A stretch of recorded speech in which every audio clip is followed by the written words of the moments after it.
Boa noite a todos os irmãos.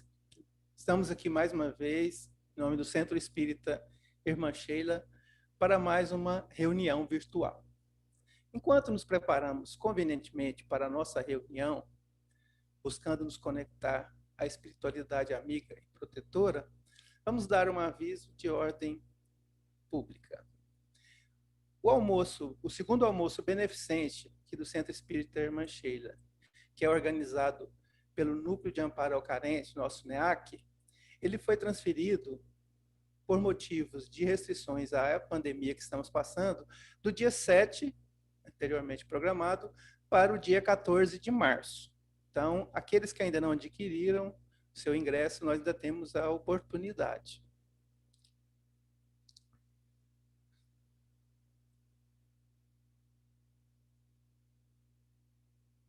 Deus nosso Pai, Senhor e Criador de todas as coisas, nós louvamos o teu santo nome, Senhor, pois sabemos que é a fonte inesgotável de todo amor, de toda luz, de todo conhecimento. Faze vibrar em nós, Senhor, a esperança, a caridade, a bondade. Afasta de nós, Senhor, o orgulho, o preconceito. Nesses momentos difíceis, Senhor, vamos lembrar de Jesus, esse mestre incomparável que veio até nós e nos ensinou que Ele é o caminho, a verdade e a vida, que só retornamos ao coração do Pai através dos seus ensinamentos. Por isso te rogamos, Mestre amado, ampara-nos nesse momento, intua-nos, nos dê força, principalmente nesses momentos de tantas dificuldades, em que tantos corações estão angustiados.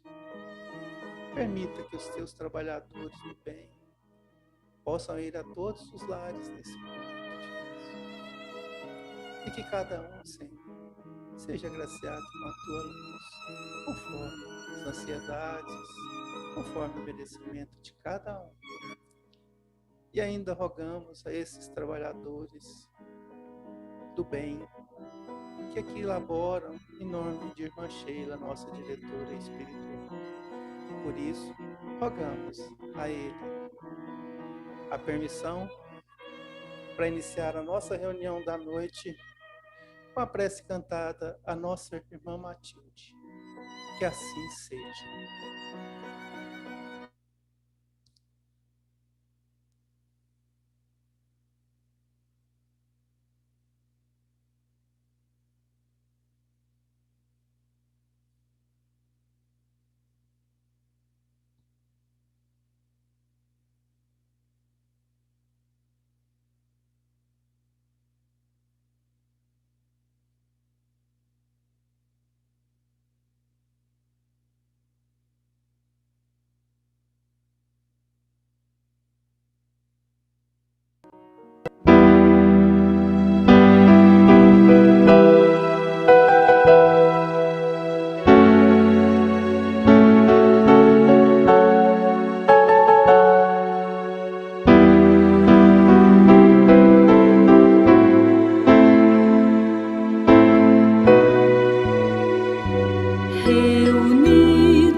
Meus irmãos, dando continuidade à nossa preparação e para a nossa reflexão do livro Pão Nosso, ditado pelo Espírito Emmanuel, psicografia de Chico Xavier, a lição 29, a vinha.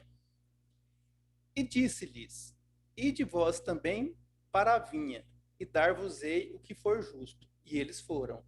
Mateus, capítulo 20, versículo 4. Ninguém poderá pensar numa terra cheia de beleza e possibilidades, mas vogando ao léu na imensidade universal. O planeta não é um barco desgovernado. As coletividades humanas costumam cair em desordem, mas as leis que presidem os destinos da casa terrestre se expressam com absoluta harmonia. Essa verificação nos ajuda a compreender que a Terra é a vinha de Jesus. Aí vemos-la trabalhando desde a aurora dos séculos e aí assistimos à transformação das criaturas que de experiência a experiência se lhe integram no divino amor. A formosa parábola dos servidores envolve conceitos profundos. Em essência, designa o local dos serviços humanos e refere-se ao volume de obrigações que os aprendizes receberam do Mestre Divino. Por enquanto, os homens guardam a ilusão de que o orbe pode ser o tablado de hegemonias raciais ou políticas, mas perceberão em tempo o clamoroso engano, porque todos os filhos da razão, corporificados na crosta da terra, trazem consigo a tarefa de contribuir para que se efetue um padrão de vida mais elevado no recanto em que agem transitoriamente. Onde quer que estejas, recorda que te encontrarás na vinha do Cristo. Vives sitiado pela dificuldade e pelo infortúnio?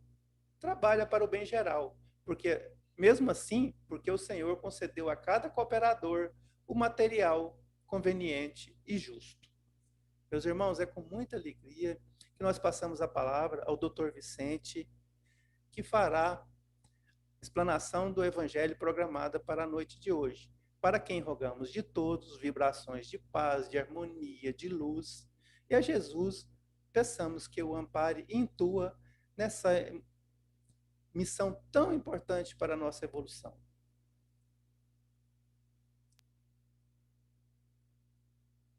Olá a todos, sejam todos muito bem-vindos. É uma alegria estar aqui com vocês.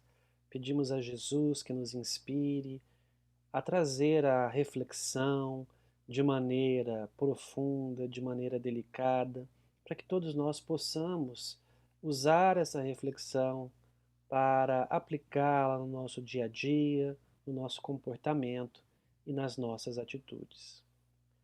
Diante dessa pandemia de Covid-19, o assunto mundos de regeneração tem sido muito comentado. É natural que as pessoas olhem para essa pandemia como um dos instrumentos divinos de transição. Afinal, nós vamos estudar em O Livro dos Espíritos o papel da lei de destruição, das dificuldades, das intempéries, das guerras, das epidemias na transição e a sua influência no progresso da humanidade. Porque nem só de tragédias e tristezas as epidemias são caracterizadas, mas elas também trazem grandes conquistas para a humanidade em relação à saúde, em relação ao bem-estar, em relação ao bem viver. Mas em relação aos mundos de regeneração, que nós acreditamos que a Terra esteja nessa fase de transformação, nós fazemos a primeira pergunta, que é da onde que o Espiritismo começou a abordar esse tópico? Como foi isso? E nós vamos ver que foi através de uma fala de Jesus. E essa fala está no Evangelho de João, no capítulo 14, nos itens 1 a 3, quando Jesus claramente nos dirá: há muitas moradas na casa do Pai. Allan Kardec, que traz então o Espiritismo, que é o consolador prometido por Jesus, o cristianismo redivivo, vivo novamente, renascido, reinterpretado de uma maneira mais adequada em relação às ideias originais do Cristo, ele tem essa missão de então trazer a interpretação para essas falas. Há muitas moradas da casa do Pai, que é justamente o título que Allan Kardec deu para o capítulo 3 do Evangelho segundo o Espiritismo. Lá, o codificador da nossa doutrina vai dizer que a casa do Pai é o universo. E as múltiplas moradas a que Jesus se referiu são os vários astros, os sóis, os planetas, as luas, os cometas, os asteroides, que habitam essa morada que é o universo. Allan Kardec também traz uma outra interpretação, dizendo que as múltiplas moradas podem ser também os diversos estados da mente, os diversos níveis de felicidade que nós podemos trazer conosco em nossos corações e em nossas mentes. Onde está o seu coração, onde está a sua felicidade, lá também estará o seu espírito. Seria uma outra maneira, então, de interpretar essa afirmação de Jesus. Mas esse capítulo, ele é quase todo escrito por Santo Agostinho, o grande nome da Igreja Católica, e que tem um papel também significativo na condução da codificação kardeciana e do Espiritismo. E lá nesse capítulo, na última frase que Santo Agostinho fala sobre os mundos regeneradores, ele vai nos trazer a seguinte afirmação: Contemplai, pois, à noite, à hora do repouso e da prece, a abóbada azulada, e das inúmeras esferas que brilham sobre as vossas cabeças, indagai de vós mesmos, quais as que conduzem a Deus, e pedi-lhe que um mundo regenerador vos abra o seu seio após a expiação na terra. Então nós vamos ver que Santo Agostinho já está nos trazendo a ideia de que há muitos mundos e muitos planetas fora do nosso sistema solar, ocupando a nossa galáxia e outras galáxias. Além disso, ele já nos traz implícita a ideia de que nós devemos pedir a Deus para habitarmos um mundo regenerador. E esse pedido, ele é feito através da nossa transformação moral. Não é um pedido direto. Senhor, posso habitar um mundo de regeneração? Mas é um pedido conquistado através da nossa transformação, da luta para combatermos as sombras que nós carregamos dentro de nós. E quem sabe, se toda a nossa sociedade fizer esse bom combate, a própria Terra se transformará num mundo de regeneração e nós continuaremos habitando aqui, o nosso planeta tão amado. Nós sabemos que o nosso sistema solar ele é constituído de 8 planetas: Mercúrio, Vênus, Terra, Marte, Júpiter, Saturno, Urano e Netuno. Plutão foi rebaixado à categoria de planeta anão, não é mais considerado um planeta.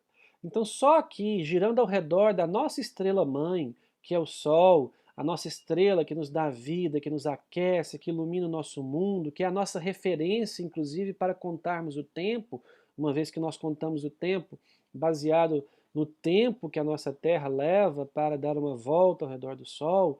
Então, a nossa estrela querida tem ao seu redor 8 planetas girando. Mas esses planetas não foram conhecidos de todo sempre. Veja que até o ano de 1781 conhecia-se apenas até Saturno. Netuno, por exemplo, foi descoberto em 1846, já contemporâneo de Allan Kardec. Então, até essa época, nós só conhecíamos até Saturno. Então, para nós vermos como essas coisas progridem. Aliás, nessa época, não se sabia nem que o universo era constituído de múltiplas galáxias. Acreditava-se que o universo era constituído de uma única galáxia, a Via Láctea. Mas algumas pessoas começaram a questionar essa ideia. Havia então os defensores do fato de que o universo era constituído de múltiplas galáxias e os defensores da ideia de que uma única galáxia constituía o universo. E por causa disso surgiu um grande debate com os defensores de uma ideia e os defensores da outra. E fizeram de fato um debate público que foi organizado em Washington, capital dos Estados Unidos, no dia 26 de abril de 1920. Allan Kardec já havia desencarnado e Chico Xavier já havia encarnado, já havia nascido. Só no século XX que esse debate foi travado e, como todo debate público, quase todo debate público, não houve um vencedor.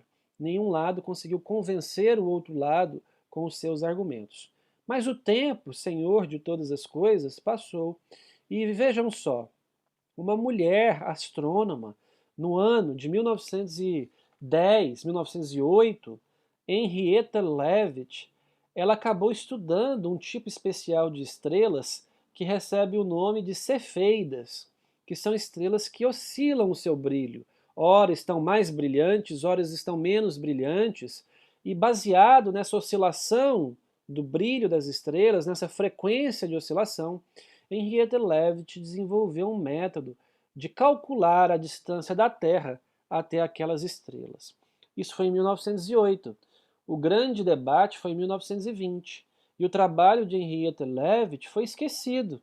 Não se lembraram de consultar esses dados.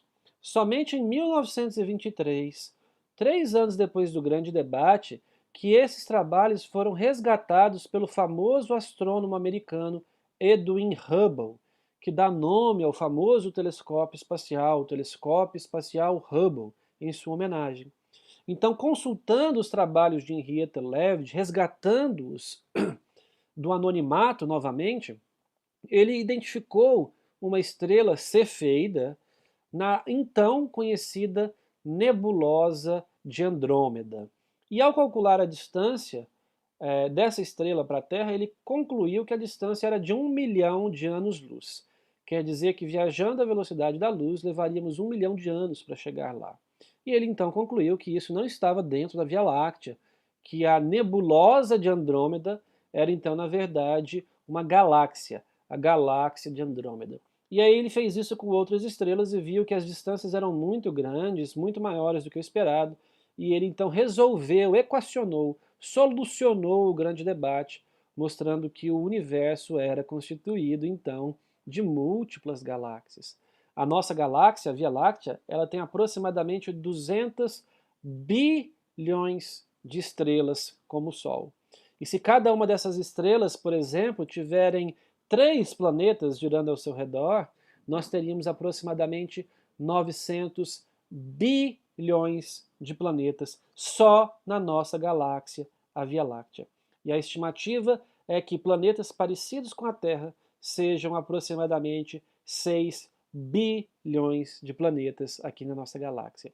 Hoje acredita-se que o universo tem de 1 a 2 trilhões de galáxias como a nossa, cada uma contendo de 200 a 400 bilhões de estrelas. Então vejam como os números são grandes, como as moradas na casa do Pai, que é o universo, são incontáveis, são de números tão grandes que nos levam a acreditar que sejam infinitas.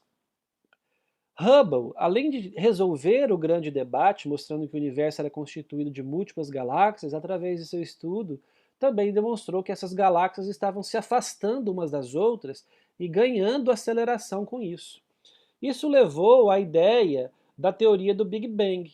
Se elas estão se afastando, significa que em algum momento elas estavam muito próximas, tão próximas, tão próximas, tão próximas, que toda a matéria do universo estava então condensada num único ponto, numa única singularidade. Então veja como o conhecimento astronômico ele evolui dentro do aspecto científico e vai ao encontro do que nós vamos ver dentro da doutrina espírita.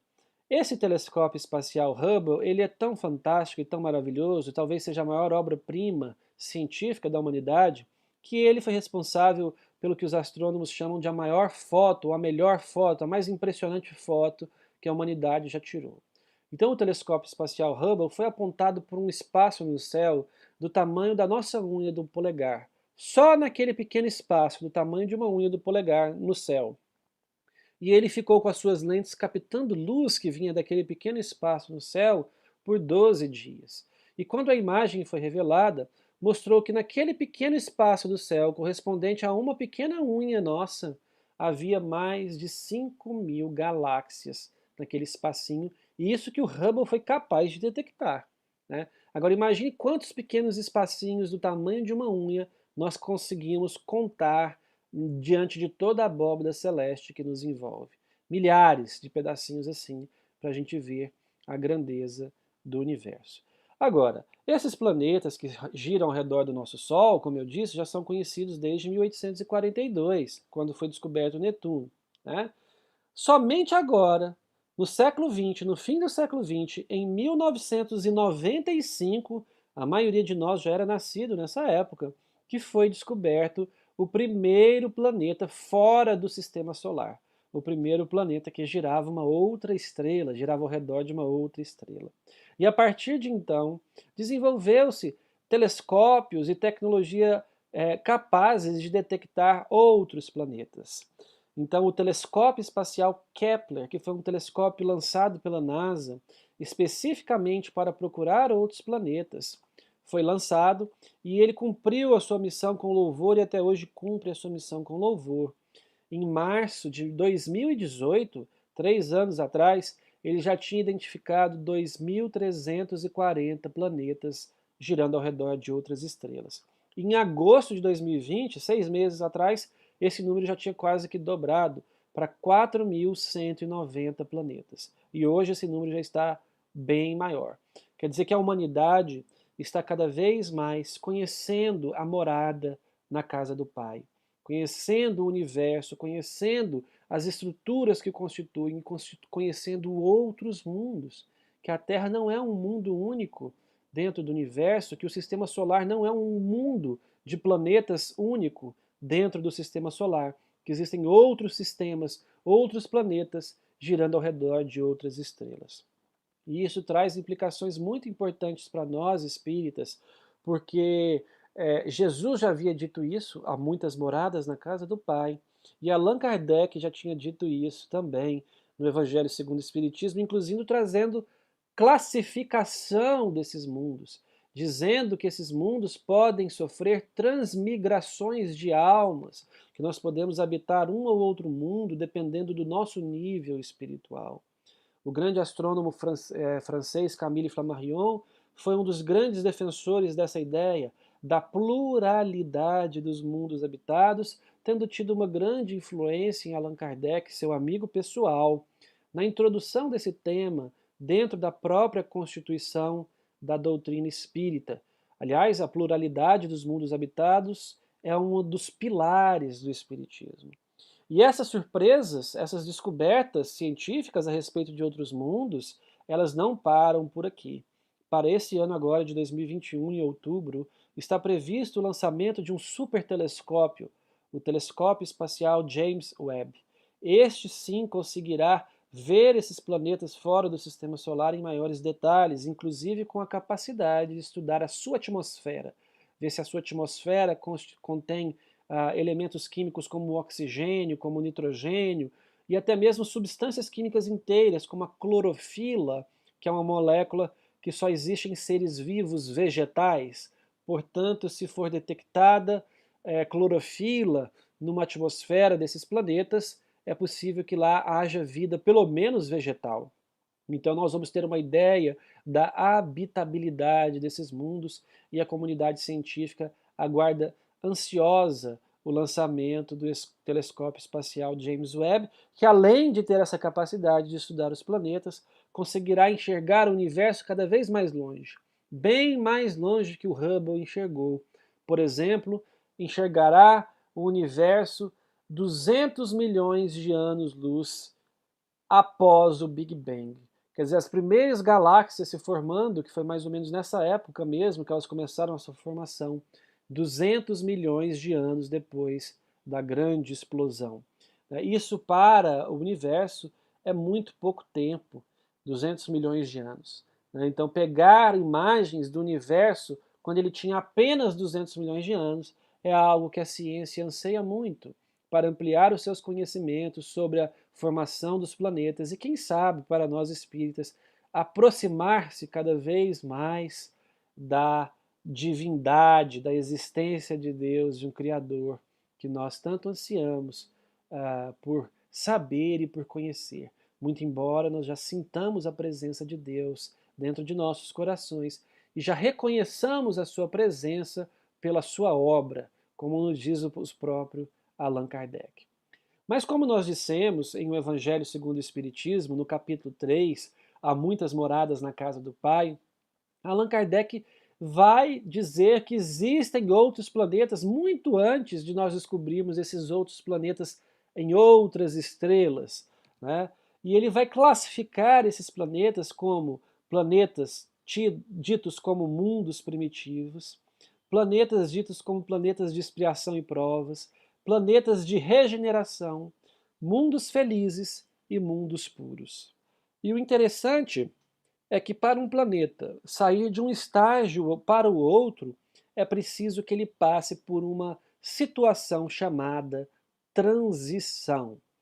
Então, a Terra está no segundo nível atualmente, que é um planeta de provas e expiações. Significa que aqui nós seremos testados, nós faremos provas, e nós temos que tirar notas boas para nos qualificarmos, para sermos aprovados para os próximos estágios, assim como um estudante faz na escola. Ele estuda a teoria, estuda o conhecimento e depois aplica-os na prova que o professor aplica. E se ele é aprovado, se ele tira uma nota boa, ele muda de nível. Ele passa a frequentar uma série com novos conhecimentos mais avançados e mais aprofundados. Então essas são as provas que nós enfrentamos aqui na Terra. A prova da vaidade, a prova da riqueza, a prova da pobreza, a prova da saúde, a prova da doença, a prova da limitação intelectual, a prova de uma família difícil, de um familiar complicado, a prova da mágoa, a prova do excesso de facilidades, enfim. Todas essas situações da vida estão nos testando sempre, rotineiramente. E nós, com o conhecimento cristão que nós temos, devemos ser capazes de superar essas provas como Jesus nos ensinou, para que nós possamos mudar ou possamos alcançar a alegria e a felicidade de viver num mundo regenerado, que é o próximo passo, onde o bem já é mais predominante do que o mal. Nós vamos ver já já as características desse mundo.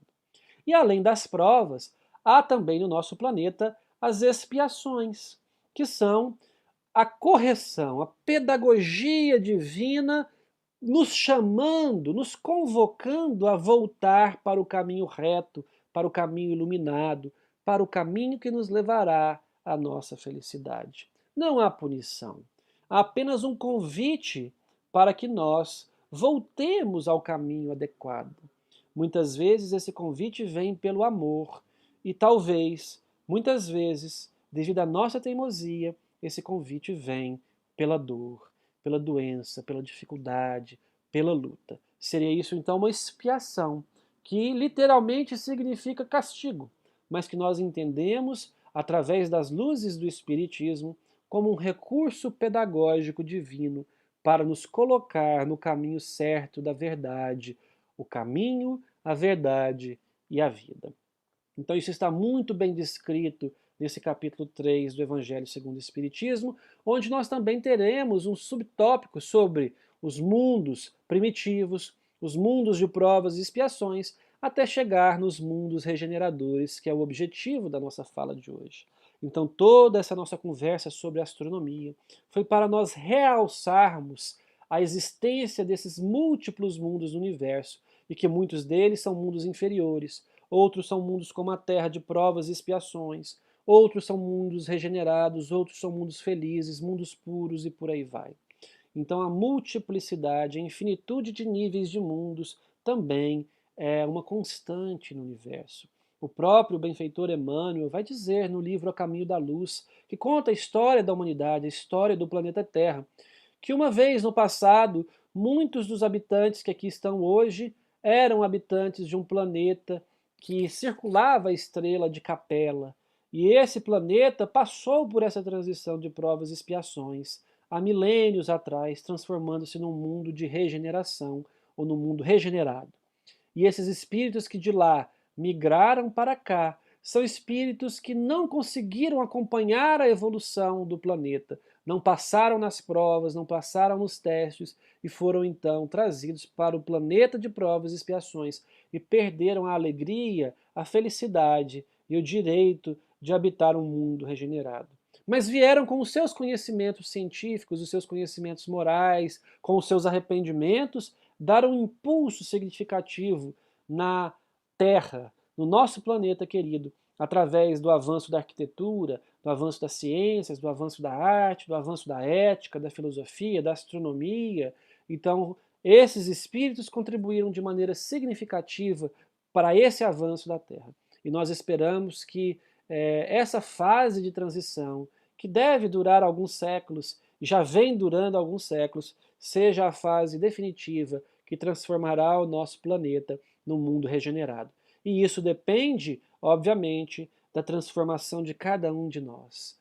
O somatório da transformação dos indivíduos é que fará um coletivo planetário melhor, um coletivo planetário regenerado. Mas quais são as características de um mundo de regeneração, assim como Santo Agostinho nos trouxe através da mediunidade à época de Allan Kardec e cujas informações foram inseridas em O Livro dos Espíritos? Então está lá escrito, palavras de Santo Agostinho: os mundos regeneradores servem de transição entre os mundos de expiação e os mundos felizes. Então, entre o nosso mundo, que é a Terra, e um mundo feliz, existe um meio termo, um mundo de transição, chamado mundos de regeneração ou mundos regeneradores. Nesses mundos, o homem ainda se acha sujeito às leis que regem a matéria. Ele ainda não é totalmente espiritualizado, ele ainda carece da necessidade de usar um corpo físico. Ele ainda está sujeito às leis que regem a matéria, inclusive a própria degradação da matéria. Ainda não existe a felicidade perfeita, mas a aurora da felicidade, o começar da felicidade, o raiar da felicidade, como um sol que nasce no coração daqueles habitantes, aquecendo-os, trazendo a consolação, trazendo a luz, a capacidade de enxergar um futuro mais promissor. O homem ali ainda é um homem de carne, para o qual o sol da felicidade está apenas nascendo. A população que habita esses mundos, a humanidade que habita esses mundos, é uma humanidade liberta das paixões desordenadas, de que sois escravos, nos diz Santo Agostinho, isenta do orgulho que impõe silêncio ao coração, da inveja que a tortura, do ódio que a sufoca. Em todas as frontes, vê-se escrita a palavra amor. Perfeita equidade preside as relações sociais. Todos são iguais diante da sociedade. Todos reconhecem Deus e tentam caminhar para Ele, cumprindo-lhes as leis. Veja que o caminhar para Deus significa cumprir as suas leis. Quanto mais de acordo nós estivermos com o cumprimento das leis divinas, mais próximos nós estamos do Criador e, consequentemente, mais próximos nós estamos da nossa própria felicidade. Então, essas são as características das humanidades que habitam os mundos regenerados. Comparados à Terra, nos diz Santo Agostinho, esses mundos são bastante ditosos e muitos de vós se alegrariam de habitá-los, pois que eles representam a calma após a tempestade, a convalescença após a moléstia cruel. Então é como se nós, num mundo de provas e expiações em que vivemos, estivéssemos na tempestade, estivéssemos no período de doença, de uma doença cruel. E ao nos reformarmos, ao cumprirmos as leis divinas, ao entendermos a necessidade da palavra amor, nós saímos da tempestade e entramos no período de calmaria, que é esse período em que nós habitaremos um mundo regenerador, onde a felicidade raiará para nós no futuro próximo. Ou como sairmos de uma doença que nos incomodava muito e curarmos, estarmos livres para seguirmos o nosso progresso e a nossa jornada, livre dessa patologia e dessa doença. Então essas são as características do mundo de regeneração. E nós acreditamos que a Terra já vem sofrendo essas alterações. E muito em breve, muitos espíritos que não se adequarem ao padrão vibratório do planeta não terão mais permissão para aqui habitar. Porque em breve esse planeta será um mundo onde espíritos que caminham em direção a Deus, que reconhecem a palavra amor como a palavra mais importante a ser seguida, e espíritos que têm uma ideia mais adequada, mais ajustada de equidade social, de respeito ao próximo habitarão. Que nós consigamos cumprir essas leis divinas dentro de nós, corrigindo os nossos espinhos, as nossas arestas e melhorando-nos como ser humano através do estudo, através da prática do bem, através das leituras edificantes, através da solidariedade, de modo a nos transformarmos, para que sejamos merecedores de aqui habitarmos um mundo regenerado. E relembrando então as palavras de Santo Agostinho sobre os mundos regeneradores em o Evangelho segundo o Espiritismo, capítulo 3, há muitas moradas na casa do Pai, como nos ensinou Jesus.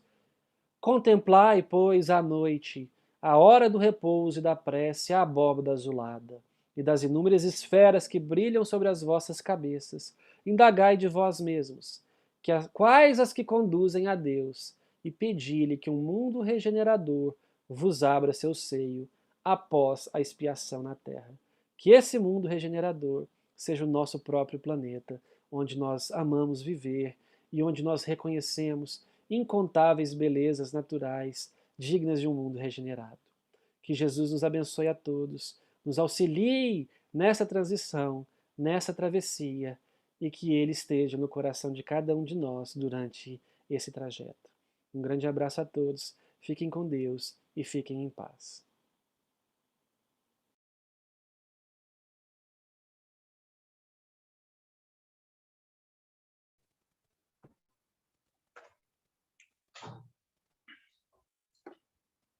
Boa noite, prezados irmãos e irmãs presentes a essa reunião virtual do Centro Espírita Evangelho. Primeiramente, vamos agradecer ao nosso irmão Vicente pela palestra da noite, rogando a Jesus que continue envolvendo em seus braços amigos e protetores, a fim de que o irmão sempre traga as mensagens do alto que nos esclareçam na nossa caminhada terrena, rumo à nossa evolução espiritual. E agora, prezados irmãos, vamos passar ao momento do passe virtual. Eu convido a todos os irmãos que fiquem bem relaxados nas suas cadeiras, nas suas poltronas, nos lugares onde estiverem. Fiquem bem relaxados e respirem profundamente. Vamos encher os nossos pulmões de ar e liberar esse ar lentamente. Vamos fazer mais um movimento de inspiração do oxigênio e vamos expirar o ar desenvolvido. E sentimos que estamos numa atmosfera de paz, de equilíbrio, de harmonia. E aproveitamos para visualizar a nossa tela mental a figura meiga de Jesus. Jesus, o nosso mestre maior. E lá no seu trono de glória, emite no seu coração amoroso energias positivas do bem e do amor em direção ao nosso planeta Terra. Energias essas que envolvem toda a humanidade. Conseguimos perceber que essas energias que licenciadas e multicoloridas penetram os nossos centros de força a partir do coronário, esse centro que se encontra no alto das nossas cabeças. E a energia provinda do alto, ali penetrando, vai envolvendo os nossos órgãos, a saber, o nosso cérebro, os órgãos da visão, da audição, da fala. seguindo em direção ao laríngeo. E do laríngeo a energia vai até o cardíaco e envolve o nosso coração. Envolve também os nossos pulmões. Órgãos esse a quem pedimos uma energização mais adequada para que ele resista às intempéries das vibrações negativas que porventura queiram afetá-lo. E seguem as energias em direção ao nosso pâncreas, baço, estômago, fígado, vesícula biliar, intestinos, bexigas e rins, e demais órgãos do aparelho reprodutor. E a energia retorna ao coronário através da nossa coluna vertebral. E à medida que ela vai retornando, vai envolvendo órgãos, glândulas e células, e também toda a nossa pele, toda a nossa organização óssea, nossas artérias e nossas veias que se encontram desobstruídas. E sentimos uma imensa sensação de bem-estar. Mestre amado Jesus, também sentimos a necessidade de transmitir a todos os nossos queridos essas mesmas energias do bem do amor que ora recebemos. Para aqueles irmãos que já colocamos os seus nomes nos nossos cadernos de oração, quer sejam encarnados, quer sejam desencarnados, estendendo as nossas mãos em direção ao frontal de cada irmão. Essas energias são transferidas e esses irmãos sentem uma imensa sensação de bem-estar, de paz, de equilíbrio, de harmonia e de saúde. Os irmãos que se encontram no plano desencarnado possam continuar as suas caminhadas evolutivas e possam também ser assistidos pela equipe espiritual da Casa de Shiva, que os conduzirão aos hospitais ou às escolas do plano maior, a fim de que possam também seguir os seus caminhos evolutivos. E agradecemos, Senhor Jesus. Agradecemos-te também a irmã Sheila e toda a equipe espiritual que dá assistência à nossa casa de orações e que não medem esforços em atender às nossas rogativas. Nós, quais pedimos, com a vossa permissão, Senhor, que aumente as nossas capacidades intuitivas, a fim de que possamos aurir as intuições que vêm do alto, para que possamos, com fé e determinação, seguir a caminhada da nossa evolução espiritual. Mestre amado, permita também que esses mentores espirituais possam transformar as águas que já trouxemos previamente para os nossos locais, quer estejam nos nossos copos, nossas jarras, e elas sejam transformadas em elemento medicamentoso, a fim de que, ao bebermos dela com fé, possamos sentir o renovar das nossas energias, tanto as físicas quanto as espirituais. E assim, prezados irmãos, nesse enlevo espiritual, que iniciamos as atividades da noite em nome do nosso Mestre amado Jesus. E é chegado o momento de encerrarmos as atividades da noite.